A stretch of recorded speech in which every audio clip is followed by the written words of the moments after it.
Assalamualaikum warahmatullahi wabarakatuh. Jumpa lagi dengan aku Siska di Whisper Horror.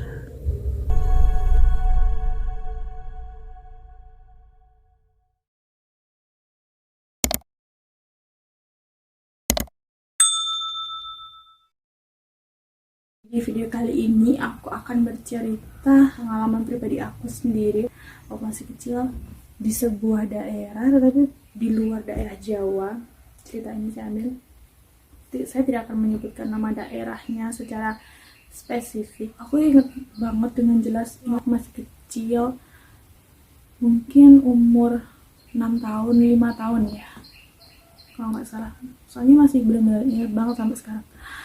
Nah, di daerah tersebut rumah-rumah itu masih terdiri dari papan kayu, bukan tembok atau apa, masih papan kayu.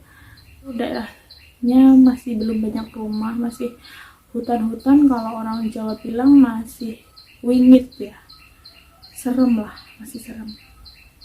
Waktu itu saya ingat persis maghrib. Nah, aku sama tetanggaku tuh sama-sama anak kecil, jadi kita sering main ke rumah ini, main ke rumah itu gitu kan, rumah kita sampingan. Sebut aja nama temanku itu Nia. Malam itu aku main ke Nia. Nah, Nia itu lagi di kamar, dia main patung dari plastik. Kalian enggak sih, dulu tuh ada patung kayak tentara, bentuknya kayak tentara, kayak orang, bentuk orang tapi bisa diberdiriin, tapi kecil banget segini, kecil banget. Dia berdiriin tuh semua, dijejer-jejer di meja. Nggak tahu kenapa, dan nggak ngerasa juga, perasaan saya dan teman saya tidak ada gempa bumi ataupun bencana apapun. Tiba-tiba meja itu bergetar. Nah, setelah bergetar, patung-patung itu jatuh semua, jatuh. Panik dong, namanya anak kecil kan. Akhirnya saya dan Nia ini mencari ibunya nih. Di kita cari di kamar-kamar nggak ada, di belakang nggak ada sama sekali. Pernah melihat di sebuah kamar ya, itu nggak tahu itu omnya si Nia atau bukan manusia, kita nggak tahu. Waktu itu kita panggil om. Posisi omnya itu berdiri seperti sholat, cuman seingat aku pakai bajunya tuh hitam, bawahnya juga hitam, jadi hitam semua dari atas sampai bawah tuh hitam.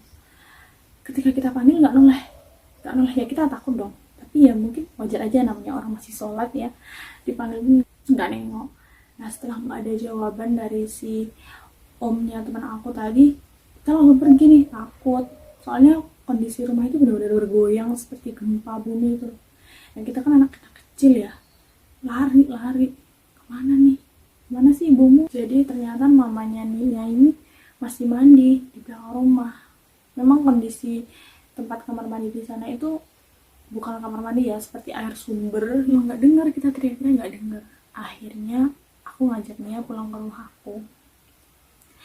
Sampai rumah sana memang kondisinya mati lampu. Aku ingat banget waktu itu di rumah aku masih nyalain, bukan lilin sih, kayak dari minyak tanah itu. Terus aku tanya sama ibu, tadi gempa nggak sih? Enggak gempa. Ibu aku jawab gitu, nggak ada gempa, normal aja. Langsung tadi kak, ya waktu itu namanya anak kecil, nggak yang mikir apa aku dihantuin atau nggak mikir gitu. Jadi ya udah, aku sama Nia di rumah aja gitu. Terus kemudian ibunya Nia mencarinya di rumah aku. Itu benar-benar shock, tapi kita nggak mau cerita sama orang tua gitu. Kita ngalamin tapi kita nggak ceritain ke orang lain, dan nggak tahu sampai sekarang Nia masih ingat atau enggak. Tapi yang jelas saya benar-benar ingat persis banget, ingat banget di situ. Oke, sekian cerita aku. Sampai jumpa di next video. Assalamualaikum warahmatullahi wabarakatuh.